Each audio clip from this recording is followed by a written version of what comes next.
ये घर है जम्मू कश्मीर के अनंतनाग में आतंकियों के साथ मुठभेड़ में मारे गए जम्मू कश्मीर के शहीद डीएसपी हुमायूं भट्ट का, जहां आने जाने वाले लोगों के मन में कई सवाल चल रहे हैं। हर किसी के चेहरे पर गम और गुस्से का भाव था। इसी घर में जब हुमायूं भट्ट का पार्थिव शरीर लाया गया तो लोग अपने आंसू नहीं रोक पाए। हुमायूं भट्ट की जब अंतिम यात्रा निकली और उन्हें सुपुर्द खाक किया गया तो जम्मू कश्मीर पुलिस के इस जांबाज को अंतिम विदाई देने पूरा हुजूम उमड़ पड़ा। बुजुर्ग और जवान हर शख्स शहीद डीएसपी के जनाजे को कंधा देने पहुंच गया। डीएसपी हुमायूं भट्ट को पूरे मान सम्मान के साथ अंतिम विदाई दी गई। दुख की इस घड़ी में जम्मू कश्मीर के उपराज्यपाल मनोज सिन्हा भी उनके परिवार वालों के साथ मौजूद रहे और उन्होंने भी शहीद के पार्थिव शरीर पर पुष्पांजलि अर्पित कर शहीद के प्रति अपना सम्मान पेश किया। जम्मू कश्मीर के अनंतनाग में आतंकियों के साथ मुठभेड़ में 3 अफसर और 2 जवान शहीद हो गए। अफसरों में एक कर्नल, एक मेजर और एक डीएसपी शामिल हैं। अनंतनाग में आतंकियों ने सुरक्षा बलों पर उस समय गोलीबारी कर दी जब वे सर्च ऑपरेशन चला रहे थे। इस दौरान कर्नल मनप्रीत सिंह, मेजर आशीष धौनैक और डीएसपी हुमायूं भट्ट शहीद हो गए। मुठभेड़ के दौरान 2 आतंकी भी मारे गए हैं। दक्षिण कश्मीर के अनंतनाग जिले में कोकरनाग में आतंकवादियों के साथ लोहा लेते हुए जम्मू कश्मीर के शहीद डीएसपी हुमायूं भट्ट की पिछले साल ही एक प्रोफेसर से शादी हुई थी। उनके 2 महीने की बेटी है।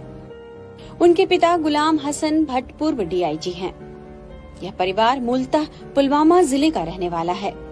अब ये परिवार बड़गांव के हुमहामा इलाके के वीआईपी कॉलोनी में रहता है। हुमायूं भट्ट बीते 3 साल से जम्मू कश्मीर पुलिस में बतौर डीएसपी कार्यरत थे। हुमायूं भट्ट का पार्थिव शरीर जब तिरंगे में लिपट कर पहुंचा तो डीएसपी के पिता गुलाम हसन भट्ट ने बेटे को श्रद्धांजलि दी।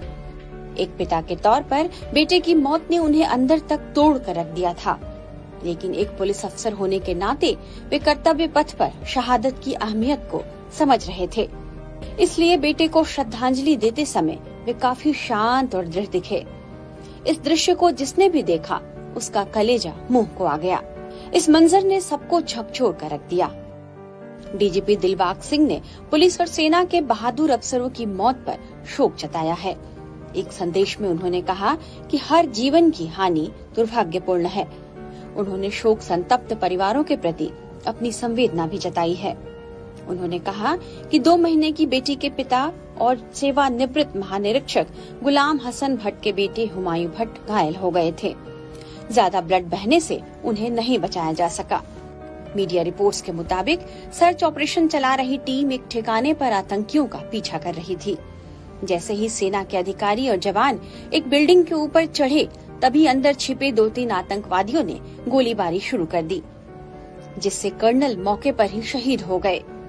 वहीं दोनों अन्य अधिकारियों को भी गोलियां लगी और उन्हें हवाई मार्ग से श्रीनगर के एक अस्पताल में ले जाया गया, जहां उन्होंने आखिरी सांसें ली। आतंकियों के खिलाफ ऑपरेशन 12 सितंबर की शाम को शुरू हुआ था, लेकिन रात में इसे बंद कर दिया गया। 13 सितंबर की सुबह कार्रवाई फिर शुरू की गई थी।